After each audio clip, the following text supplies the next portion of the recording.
Buddy Ebsen's story is one of the most surprising and troubling stories in classic Hollywood history. Many people know the beloved character of the Tin Man from the famous movie The Wizard of Oz, but very few know that the actor who almost died bringing the character to life was not the one audiences eventually saw on screen. Before Jack Haley stepped into the role, the Tin Man was originally played by Buddy Ebsen. Ebsen had already filmed scenes, rehearsed the character, and even recorded the songs. Everything seemed set for him to become part of one of the most famous films ever made. However, what happened behind the scenes changed his life forever. A makeup decision made by the studio nearly killed him, forcing him out of the movie and leaving his contribution mostly forgotten for decades. The story is not only about a movie role but also about the dangers actors sometimes faced during Hollywood's early years, when safety rules were not always taken seriously. It also shows how quickly a studio system could replace someone, erase their work, and move forward as if nothing had happened. Even though the world remembers the Tin Man as another actor, parts of Ebsen's voice remained hidden inside the film's soundtrack for many years, creating a quiet reminder of the work he had already done before tragedy struck. Buddy Ebsen's journey to Hollywood success began long before the events surrounding The Wizard of Oz. He was born Christian Lidolf Ebsen Jr. on April 2, 1908, in Belleville, Illinois. His family environment strongly influenced his future in the performing arts. His father was originally from Germany and believed deeply in discipline, physical training, and hard work. He operated a dance studio and also worked with physical education programs in the community. This meant that movement, rhythm, and exercise were part of everyday life in the Ebsen household. His mother, on the other hand, was an artist and painter who brought creativity and imagination into the home. Because of this unique mix, young Buddy grew up surrounded by both physical training and artistic expression. He also grew up in a house with 4 sisters, which shaped his personality in important ways. Being the only boy meant he learned patience, observation, and emotional awareness early in life. These skills later helped him on stage and in front of cameras because acting often requires understanding emotions and reacting naturally to others. However, his childhood was not without challenges. At one point, he suffered a throat injury after being hit by a baseball, which left him with a raspy voice that people would later recognize as one of his unique traits. The family eventually moved to Florida during the real estate boom of the early 1920s, hoping for better opportunities. Unfortunately, that boom collapsed, causing financial struggles that forced Buddy to change his plans for the future. Originally, Buddy Ebsen did not plan to become an actor at all. After finishing high school in Orlando, he enrolled in college and began studying pre-medicine because he hoped to become a doctor. But when the Florida land boom collapsed and banks began failing, his family's finances fell apart. Without enough money to continue school, he had to leave college and find another path. In 1928, with very little money in his pocket, he moved to New York City. Like many young performers of that time, he took whatever job he could find to survive while chasing his dream of performing on stage. He worked at a soda fountain while auditioning for dance roles. His persistence soon paid off when he joined the chorus of a Broadway musical produced by Florence Ziegfeld. This opportunity opened the door to the world of professional entertainment. Soon afterward, Buddy invited his sister Vilma to join him, and together they formed a dance act. The brother and sister duo became popular performers, known for their lively and energetic style. They performed in nightclubs, vaudeville theaters, and Broadway shows.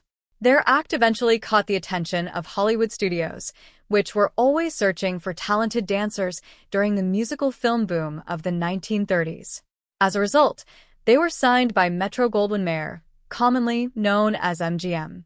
At first it seemed like the dream they had worked so hard for was finally coming true.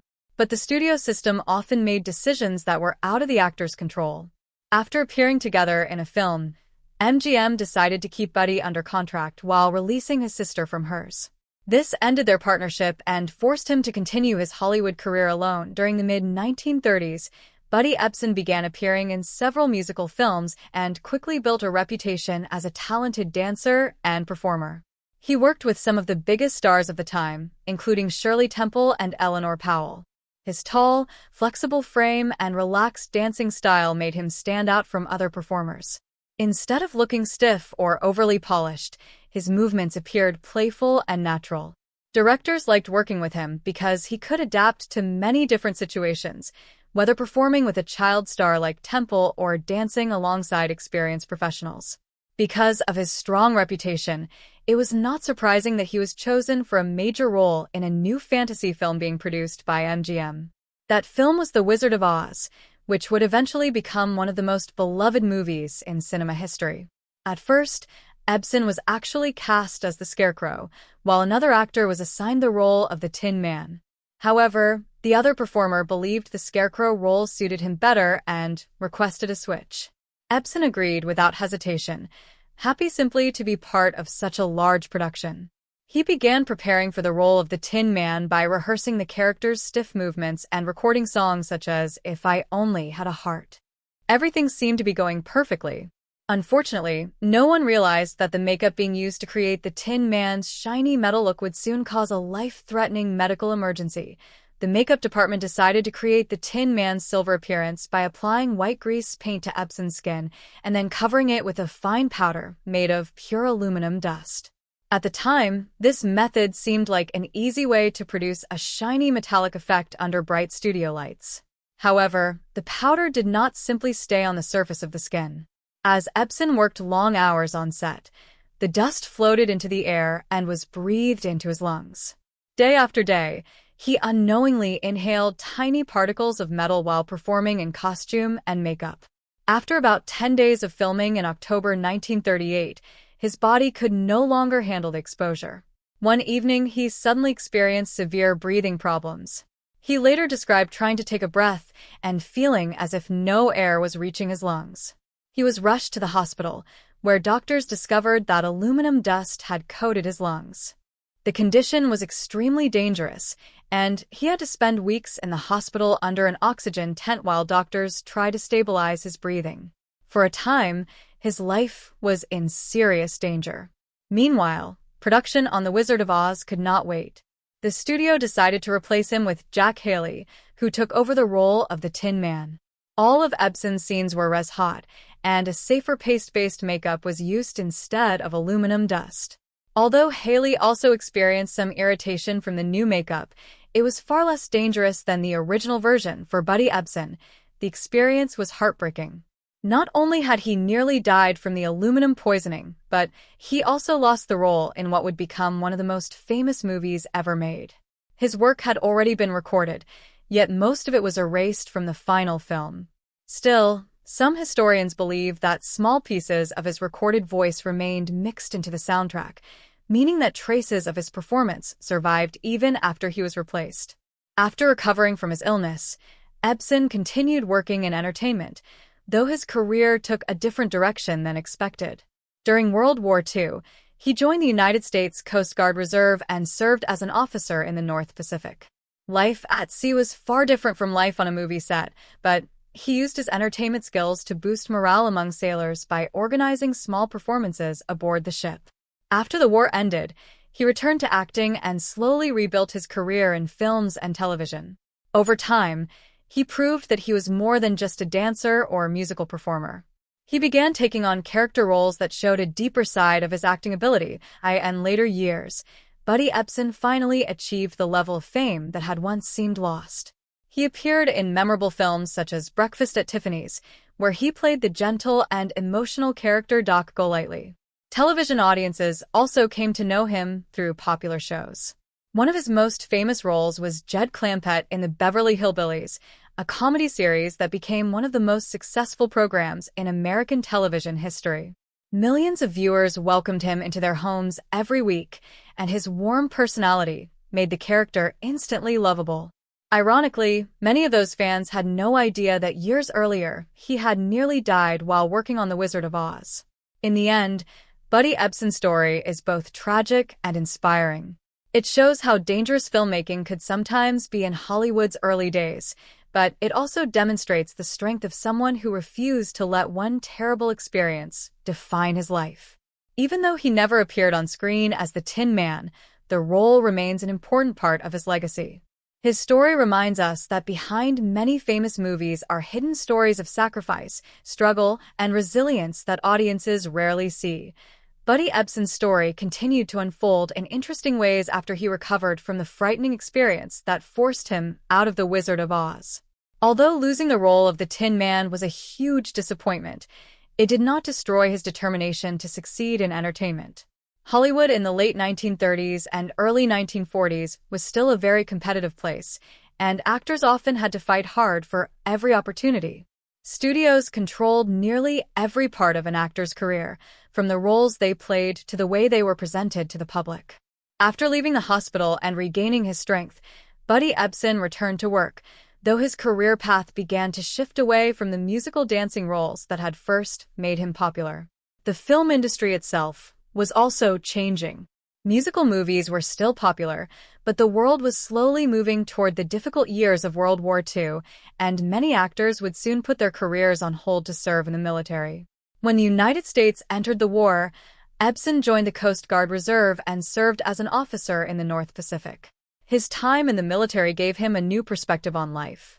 Instead of bright lights, costumes, and movie sets, he experienced long days at sea and the serious responsibilities of helping protect shipping routes. Yet even there, his natural charm and entertainment skills proved valuable. Like many performers serving in the armed forces, he organized small shows and musical events to lift the spirits of the men around him. These moments of laughter and music helped remind everyone of the world waiting for them after the war ended. When the conflict finally came to a close, Ebsen returned to civilian life with a stronger sense of purpose and a renewed desire to continue acting. The years following the war were not immediately easy for Buddy Ebsen, but they eventually led to some of the most memorable roles of his career. Hollywood was changing rapidly during the late 1940s and 1950s. The studio system that had once controlled actors' contracts began to weaken, and television started rising as a powerful new form of entertainment. Many film actors were unsure whether television would help or harm their careers. Some saw it as a threat to traditional movies, while others realized it could open new doors. Ebsen proved to be flexible and open to change, which helped him stay active in the industry. He continued appearing in films and guest roles while gradually building a reputation as a reliable character actor. His tall, relaxed manner and slightly unusual voice made him memorable on screen. One important role came in the film Breakfast at Tiffany's, where he played Doc Golightly, a gentle and somewhat tragic character connected to the life of Audrey Hepburn's famous character, Holly Golightly. The performance showed audiences a different side of Ebsen's abilities. Instead of dancing or comedic timing, he demonstrated emotional depth and quiet strength. Many critics praised his performance for its sincerity. It proved that he was capable of far more than the musical roles he had once been known for. Yet the greatest success of his career was still waiting just around the corner. That success arrived in 1962 when Buddy Ebsen was cast as Jed Clampett in the television series The Beverly Hillbillies. The show told the humorous story of a poor family from the countryside who suddenly became rich after discovering oil on their land. They moved to Beverly Hills, where their simple rural habits created endless confusion and comedy among wealthy city residents. Ebsen's character, Jed Clampett, was the calm and good-hearted leader of the family. Unlike many sitcom characters, Jed was not foolish or cruel. Instead, he was wise in a quiet way, often understanding people better than the rich neighbors around him. Audiences loved the character because he seemed honest, kind, and grounded. Ebsen's natural warmth made the role feel believable, and viewers quickly connected with him. The series became an enormous hit almost immediately after its premiere. Within a short time, it ranked among the most watched programs on American television. Millions of families tuned in every week to follow the adventures of Jed Clampett and his unusual household. The show ran for 9 seasons and became one of the most successful sitcoms of its era. For Buddy Ebsen, the role finally gave him the fame and recognition that had slipped away years earlier when he lost the Tin Man role. Even though his television success made him famous to a new generation, the strange story of the Tin Man continued to follow him throughout his life. As time passed, film historians and fans of The Wizard of Oz began asking questions about the early production of the movie. Eventually, The truth about the aluminum dust makeup and the dangerous illness Ebsen suffered became widely known. Many people were shocked to learn that such a beloved film had such a frightening behind-the-scenes story. Ebsen himself often spoke about the experience in interviews, usually with calm honesty rather than anger. He explained that actors during the early days of Hollywood sometimes faced risks that would never be allowed today. Safety rules were far less strict, and studios often focused more on finishing films quickly than on protecting performers. The story of the Tin Man accident eventually became an important example used when discussing film safety and the evolution of makeup techniques. Modern film productions now use materials that are carefully tested and approved to prevent similar dangers. In this way, Ebsen's painful experience helped raise awareness about the importance of protecting actors from harmful substances. Another interesting part of the story involves the music from The Wizard of Oz. Before he became sick, Buddy Ebsen had already recorded the songs for the Tin Man character, including If I Only Had a Heart. When the role was taken over by Jack Haley, most of the recordings were redone. However, some experts believe that small portions of Ebsen's voice may still remain in the final soundtrack during certain group musical numbers. This means that even though audiences never saw him on screen as the Tin Man, traces of his performance may still exist within the film's music. For movie historians, this detail adds another layer to the already fascinating story. It shows how complicated film production can be and how pieces of a performer's work can survive even when the actor is no longer visible in the final product. Buddy Ebsen continued acting well into his later years, proving that resilience and patience can lead to long-lasting success. After the Beverly Hillbillies ended, he starred in another television show called Barnaby Jones, where he played a private detective solving mysteries. The role again showed his ability to adapt to different kinds of characters. Instead of comedy, he portrayed a thoughtful investigator who used intelligence and observation to solve crimes. The series ran for several seasons and introduced him to yet another audience of viewers. By this time, he had spent decades in the entertainment industry and had experienced both great success and serious setbacks. His career had included Broadway dancing, Hollywood musicals, wartime military service, hit television shows, and one of the most unusual near-tragedies in film history, in the end. The story of Buddy Ebsen is not simply about losing a famous role. It is about persistence, adaptability, and the ability to move forward even after facing disappointment and danger. The accident during the filming of The Wizard of Oz could easily have ended his career or even his life. Instead, he recovered, rebuilt his path, and eventually became a beloved